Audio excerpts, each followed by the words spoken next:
Apa kabar semuanya?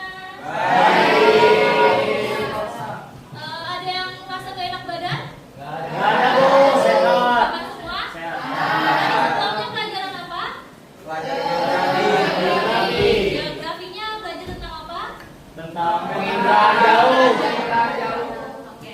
Sebelum kita mulai pelajaran sosiologi, Ibu mau kita berdoa dulu biar apa yang kita pelajari hari ini masuk semua kotak berguna untuk masa depan kalian. Boleh kita kasih? Bersiap. Mari teman-teman, sebelum kita memulai pembelajaran pada hari ini, alangkah baiknya kita berdoa terlebih dahulu. Berdoa dimulai.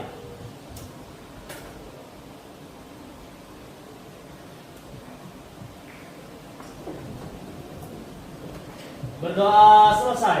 Memberi salam.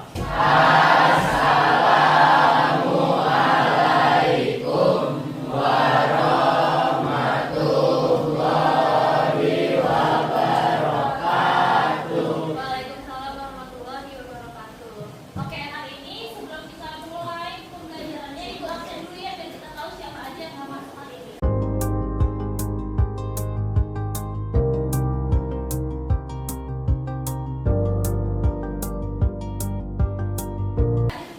Oke, alhamdulillah masuk semua ya hari ini.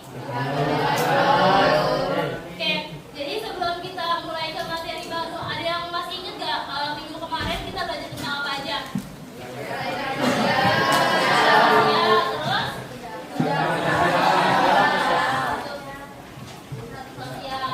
Nah, coba Ibu mau tanya dari realitas sosial. Realitas sosial itu ada berapa bentuknya? Apa aja?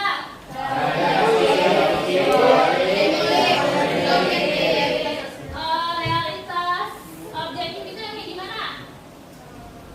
Yang terdapat dalam kehidupan sehari-hari dan sederhana itu sebagai fakta. Ya, realitas objektif yang terjadi di kehidupan sehari-hari ya.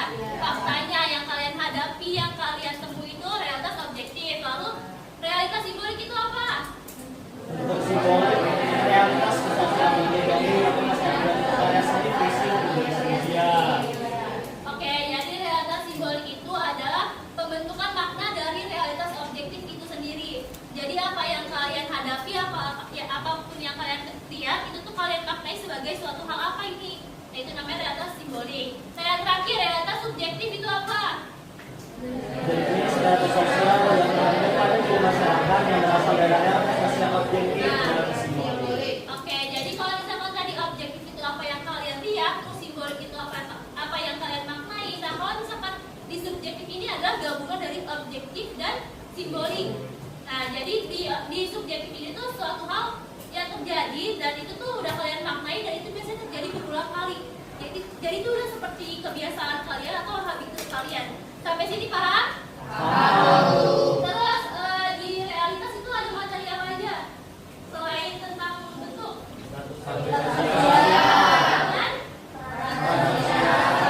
Yang status sosial itu ada apa aja status?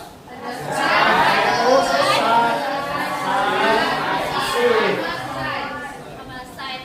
Ibu mau satu orang ngejelasin.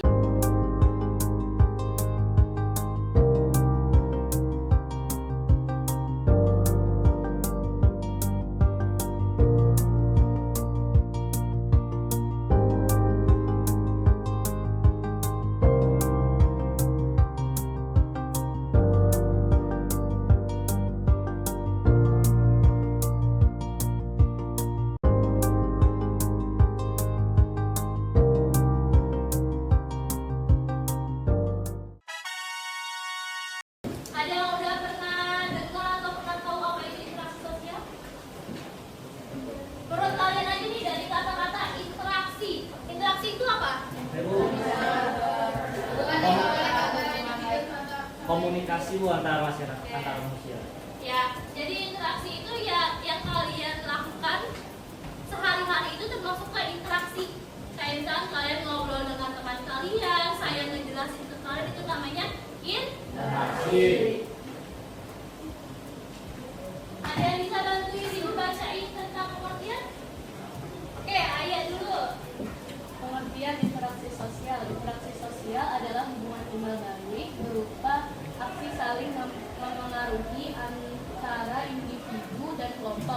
dan antar kelompok.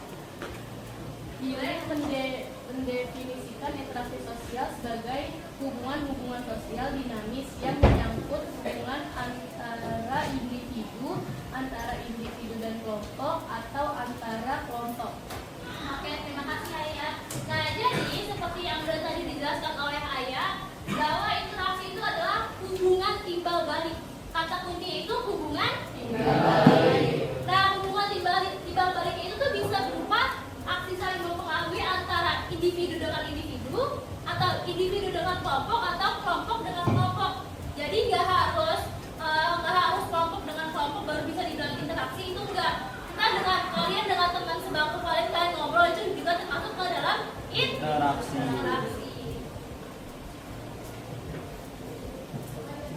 Nah, ciri-ciri interaksi menurut Charles logis itu ada 4. Yang pertama, jumlah pelaku itu 2 orang atau lebih. Sampai yang ini kalian paham nggak kenapa harus 2 orang?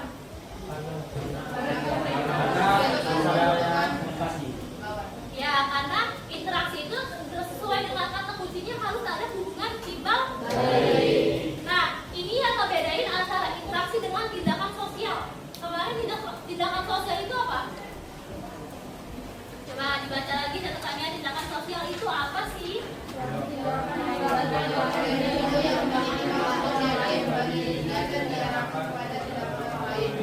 Menurut kalian sama atau beda?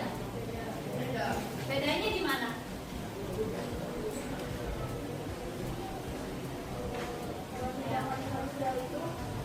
Apa?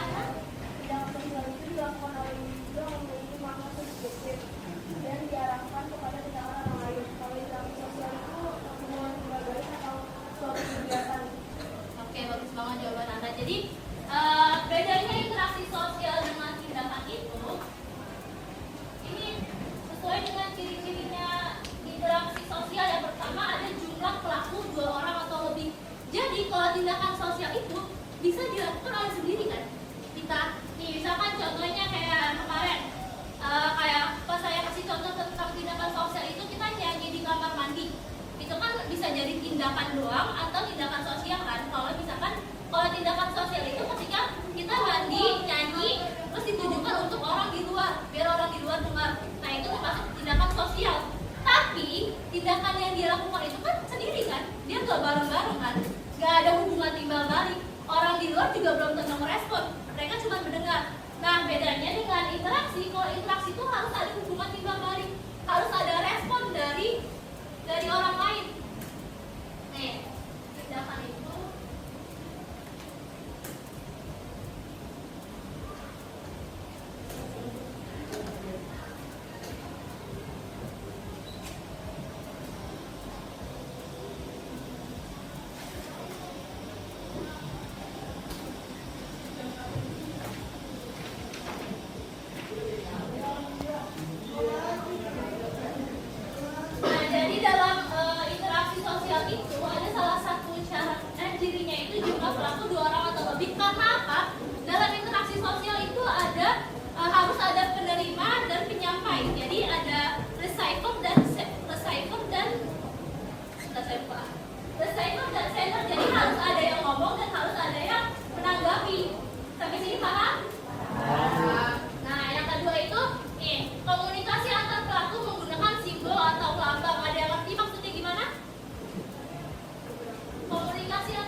simbol itu tuh tidak harus berbentuk sesuatu yang kayak kalian pikirkan simbol.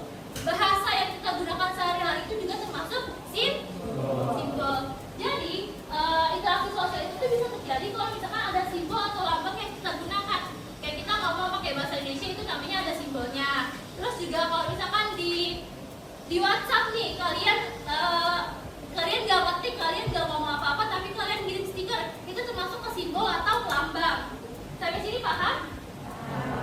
Nah, yang ketiga itu dimensi waktu meliputi masa lalu, masa kini, dan masa depan. Jadi interaksi itu bisa terjadi sekarang, masa lalu maupun masa depan. Itu tuh masih bisa saling berkaitan. Nah, yang terakhir memiliki tujuan yang hendak dicapai.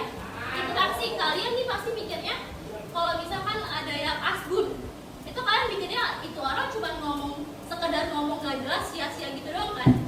Nah sebenarnya kalau misalkan ada kayak orang nyeletuk ini itu asbun yang kalian bilang itu tuh mereka juga pasti memiliki tujuan yang dicapai. Meskipun kalian pikir kayak itu orang nggak jelas, ngomongnya nggak jelas, tapi dia pasti punya tujuan yang dicapai. Entah itu dia untuk menghibur suasana, untuk menarik perhatian orang lain dan sebagainya. Makanya kalau misalkan ada orang ngomong itu termasuk ke interaksi sosial. Sampai sini paham? Paham. Beneran paham? Paham. Oke, kita lanjut ya. Nah, yang selanjutnya ada syarat terjadinya interaksi sosial. Menurut Sudiono Soekarno itu, ada yang tahu Sudiono Soekarno siapa? Nggak tahu ya. Jadi Sudiono Soekarno itu salah satu ahli sosiologi di Indonesia yang bakal sering muncul nanti di soal-soal kalian, entah itu PAS atau nanti TKA.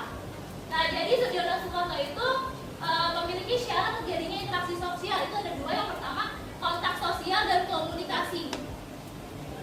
Coba ibu mau Fadli bacain yang kelima ini. Yang pertama, kelihatan Fadli? Menurut Sudiono Soekarno, secara terjadinya interaksi sosial adalah adanya kontak sosial dan komunikasi. Adanya hubungan timbal balik yang saling mempengaruhi antara yang satu dengan lainnya. Adanya reaksi dari pihak lain atas komunikasi tersebut. Interaksi sosial bersifat positif, dinamis, dan berkesinambungan. Interaksi harus berpedoman kepada norma-norma atau kaidah sebagai acuan, harus mempunyai maksud dan tujuan yang jelas. Oke, terima kasih Fadli. Nah, jadi yang pertama sesuai yang tadi kayak di ciri-ciri, adanya hubungan timbal balik yang saling mempengaruhi antara yang satu dengan yang lainnya. Ini nggak usah kita bahas lagi ya, karena kan yang tadi udah kita bahas nih. Intinya tentang hubungan timbal balik. Nah, yang kedua ini adanya reaksi dari pihak lain atas komunikasi tersebut. Kayak tadi yang saya bilang, kalau misalkan di interaksi itu ada harus namanya sender dan receiver. Modelnya kayak kalian pernah Bluetooth. Nah, di Bluetooth itu kan harus ada pengirim dan penerima. Nah, itu sama dengan interaksi sosial. Kita tuh harus ada yang pengirim dan penerimanya. Jadi kalau misalkan nggak ada itu tuh belum tentu itu interaksi sosial. Itu bisa aja menjadi sebuah tindakan sosial. Nah, selanjutnya ada interaksi harus berpedoman kepada norma atau kaidah sebagai acuan. Tahu nggak kenapa harus berpedoman pada norma? Kenapa sebuah interaksi harus berpedoman kepada norma? Agar interaksi tidak kelewatan batas, Bu. Ya, bagus banget Pano. Nah, jadi kenapa interaksi harus berpedoman? Karena ketika sebuah interaksi itu udah kelewat jalur seperti yang tadi Pano bilang, udah keluar dari kaidah dan norma yang ada, itu namanya udah bukan lagi interaksi, tapi itu bisa menjadi permasalahan sosial atau perilaku menyimpang. Sampai sini paham? Nah, yang keempat harus mempunyai maksud dan tujuan yang jelas. Sama seperti yang di ciri-ciri tadi, kita harus punya suatu interaksi itu, suatu hal disebut interaksi ketika itu ada tujuan dan maksud yang jelas. Nah, yang terakhir, nih sama dengan yang ini, interaksi sosial itu harus bersifat positif, dinamis, dan berkesinambungan. Jadi interaksi itu tuh bisa berlanjut terus, nggak cuma berhenti saat ini, tapi masih bisa terjadi di masa depan, masa lalu, dan sebagainya. Kayak gitu. Sampai sini paham? Oke, faktor pendorong interaksi sosial itu ada 5. Ada yang udah pernah dengar semuanya? Ada yang pernah dengar tentang imitasi? Belum? Kalau sugesti? Apa itu sugesti? Sugesti, prasangka, terus apa lagi? Dugaan. Apa? Dugaan, bisa. Ada lagi selain itu? Pengaruh, bagus banget. Identifikasi. Ada yang pernah dengar identifikasi? Apa itu identifikasi menurut kalian? Menganalisis, Mengamati. Terus simpati. Pernah dengar nggak simpati? Apa itu simpati? Peduli. Terus kalau empati apa? Kalau simpati itu peduli, empati itu apa? Perasaan. Oke, nah sekarang kita akan bahas satu-satu apa sih bedanya antara imitasi, identifikasi, terus sugesti, simpati, empati. Yang pertama itu kita bahas dulu imitasi. Imitasi, kalian pernah dengar nggak sih barang imitasi?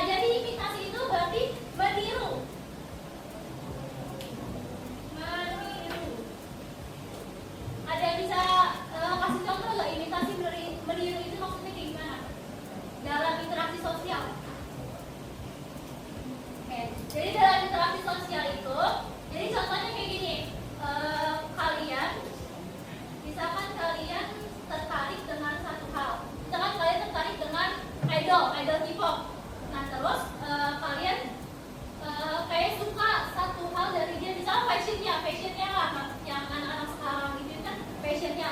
Nah kalian mengimitasi idol itu, kalian mengikuti fashionnya dia. Tapi kalau misalkan diimitasi itu hanya sekedar meniru secukupnya saja.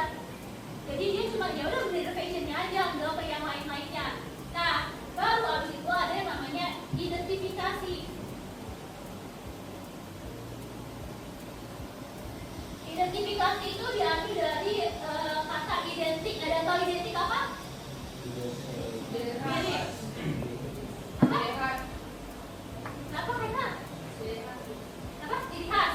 Ya ciri khas. Nah jadi identifikasi itu, bedanya identifikasi dengan imitasi itu adalah kalau misalkan imitasi tadi kita hanya meniru sebagian, meniru fashionnya doang. Kalau identifikasi kita itu sampai meniru semuanya.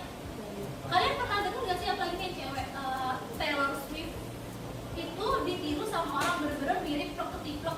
Dia kelas untuk mirip dengan Taylor Swift. Pernah dengar? Pernah. Nah, terus juga kalau di K-pop ada namanya Ollie London. Tahu nggak? Ada tuh. Nah, jadi Ollie London itu dia nggak tahu selebgram. Nah, dia tuh operasi plastik berkali-kali untuk mirip dengan Jimin BTS. Nah, itu termasuk ke identifikasi karena menirunya itu tuh udah lewat batas. Menirunya itu udah terlalu identik, dia mau identik dengan yang aslinya. Nah, itu namanya identifikasi. Sampai sini paham? Paham ya? Nah, terus kalau sugesti tadi ada yang bilang sugesti itu pengaruh. Sugesti itu pengaruh. Jadi ketika kita berinteraksi dengan orang, kita tuh terpengaruhi oleh sesuatu. Contohnya itu sugesti itu kalau kalian misalkan kalian nonton iklan di TV, awalnya kalian kayak nggak butuh-butuh banget nih, cuman karena di TV ada marketing kan, mereka kayak bilang sampo ini untuk anti ketombe, sampo ini untuk rambut rontok. Nah yang tadinya kalian pakai sampo yang lain, karena kalian melihat iklan itu, kalian tersuges dan itu jadi kalian membeli barang itu. Nah itu namanya sugesti. Sampai sini paham? Pengaruh ya analoginya. Nah yang selanjutnya itu simpati dan empati. Menurut kalian simpati ya kenapa?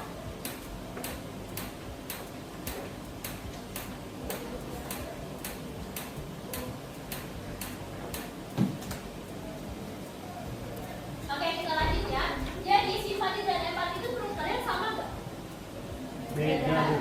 Kenapa beda? Kalau empati itu kita merasakan apa yang orang lain merasakan, Bu. Kalau simpati? Kalau simpati kita hanya melihat dan hanya ada rasa sedikit kasihan gitu. Ya benar banget yang bilang Pak. Tepuk tangan dulu buat Sano. Jadi kalau simpati itu kita hanya tertarik atau kayak teralihkan pikiran kita ke suatu hal. Misalkan ya kalian tahu kemarin DBL 53 kan mau tanding kan. Nah terus kalian tuh punya simpatinya itu kalian tertarik dengan mereka dengan mendukung mereka. Nah itu simpati juga bisa berbentuk rasa gembira atau juga rasa sedih. Misalkan kayak kalian bersimpati dengan orang yang lagi kebakaran rumahnya kayak gitu. Nah itu kalian bersimpati. Nah tapi bedanya dengan empati, kalau misalkan simpati itu hanya sekedar kalian tertarik atau kalian memikirkan hal itu. Kalau misalkan empati itu kita sampai merasakan juga. Jadi kayak levelnya itu simpati di bawahnya, empati di atasnya. Jadi empati itu melebihi dari simpati. Bahkan empati itu tuh bisa membuat kita melakukan sesuatu. Contohnya, kalau simpati itu kalian cuma merasa iba dengan orang yang lagi kena musibah kebakaran. Nah kalau empati itu kalian iba, habis itu kalian turun langsung untuk membantu korban kebakaran. Sampai sini paham bedanya?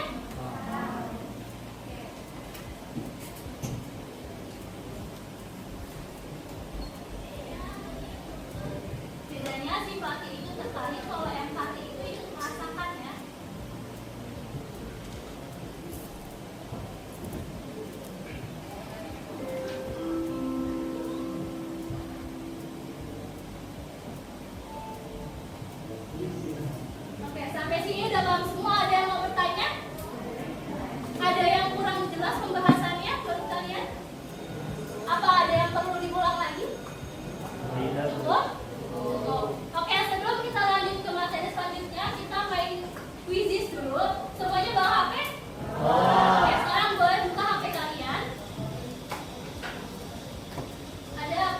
punya wifi dan punya kuota semuanya? Yang belum punya boleh saya hotspotin mau? Boleh. Udah nyala kok saya?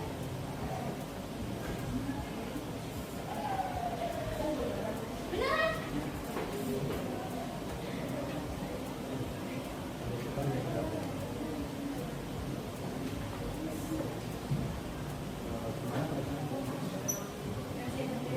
Iya. Passwordnya? Gua ambil HP ya. Boleh, boleh.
Assalamualaikum warahmatullahi wabarakatuh. Waalaikumsalam warahmatullahi wabarakatuh. Ini jangan di bu. Ini jangan. Kelompok 4 hanya apa? Ana ruse. Ayo. Yes,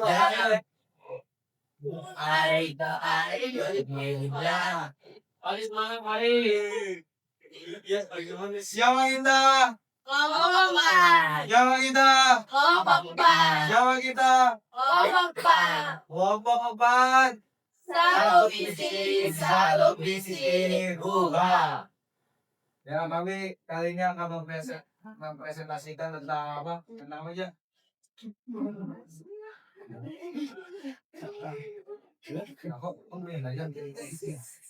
Ya, hari ini kita akan mempresentasikan tentang tindakan sosial dan interaksi sosial. Perkenalkan, nama saya Giasa Miraditya. Nama saya Muhammad Raditya.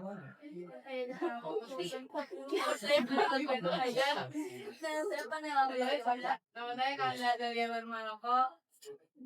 Yang pertama itu soalnya apa yang kalian ketahui mengenai tindakan sosial dan interaksi sosial. Tindakan sosial adalah suatu tindakan yang dilakukan oleh individu yang memiliki faktor bagi dirinya dan diharapkan kepada tindakan orang lain. Tindakan ini melibatkan interaksi sosial dan mempertimbangkan perilaku orang lain. Interaksi sosial pertama tiba balik berupa aksi saling pengakuan antara individu, antar kelompok, dan antar kelompok. Interaksi sosial sebagai hubungan sosial dinamis yang membangun hubungan antara individu dan kelompok atau antar kelompok. Yang kedua, apa saja bentuk tindakan sosial dan interaksi sosial yang sering kalian temui dalam kehidupan sehari-hari di sekolah, rumah, atau lingkungan sekitar? Tindakan sosial di sekolah yaitu belajar bersungguh-sungguh di sekolah agar mendapatkan nilai yang bagus. Lalu di rumah, gotong royong membersihkan rumah bersama keluarga. Yang di lingkungan sekitar yaitu melakukan bakti sosial untuk keluarga yang membutuhkan. Interaksi sosial di lingkungan sekitar yaitu saling berkomunikasi antar warga. Yang di rumah yaitu mendiskusikan masalah yang terjadi di rumah bersama keluarga. Lalu yang terakhir di sekolah, menyapa guru dan teman jika bertemu di lingkungan sekolah. 3. Apa contoh-contoh perilaku tindakan sosial dan interaksi sosial yang sesuai dengan nilai dan norma yang sudah kalian implementasikan dalam kehidupan sehari-hari? Jawabannya, tindakan sosial. Contohnya, seorang siswa yang belajar dengan giat agar mendapatkan nilai yang baik. Interaksi sosial. Contohnya, saling sapa dan senyum saat bertemu teman atau tetangga, berbicara dengan sopan dan menghormati orang yang lebih tua, bergotong royong membersihkan lingkungan, dan menolong teman atau tetangga yang sedang kesulitan. Nomor 4. Menurut hasil diskusi kelompokmu, kenapa berinteraksi penting bagi kehidupan masyarakat? Menurut kelompok kami, berinteraksi sosial penting bagi kehidupan masyarakat karena dapat membangun hubungan dengan sesama manusia, saling menghargai saat kesulitan, membangun kepercayaan, meningkatkan rasa kepedulian, dan menyatukan perbedaan. Yang kelima, bagaimana dampak dari interaksi sosial yang tidak sesuai dengan norma yang berlaku? Yang pertama, rusaknya hubungan antar masyarakat. Yang kedua, menyebabkan konflik dalam masyarakat. Ketiga, menurunnya keharmonisan antar warga. Yang keempat, mendapat sanksi sosial. Yang kelima, menurunkan rasa hormat dan saling percaya antar warga. Itu saja dari kami. Mohon maaf bila ada salah kata atau perkataan yang tidak senonoh. Ya. Wassalamualaikum warahmatullahi wabarakatuh. Itu aja. Oke, materi tentang tindakan dan interaksi kali ini. Itu tadi selama kalian ngerjain apa beda dan lain-lain ada rasa kesulitan nggak? Ada hambatan nggak kan? Tidak Bu. Nah temannya ada yang baterainya lobet atau gimana? Aman ya? Tadi sekolah ya? Pas krisis doang ya? Terus tadi kalian pas belajar tindakan dan interaksi sosial udah berapa persen nih yang nyangkut di otak? 80 Bu. 50, 80, 70, 70, 10, lebih 5. Kenapa dikurangin mana? Soalnya tadi ada materi yang belum dipelajari kan. Ya, untuk materi yang lebih dipelajarin yaitu bentuk-bentuk interaksi sosial itu kita bakal saya jelasin di minggu depan sebelum kalian voting kelas. Nah, untuk hari ini sekian saja dari saya, kurang lebihnya mohon maaf. Assalamualaikum warahmatullahi wabarakatuh. Waalaikumsalam warahmatullahi wabarakatuh.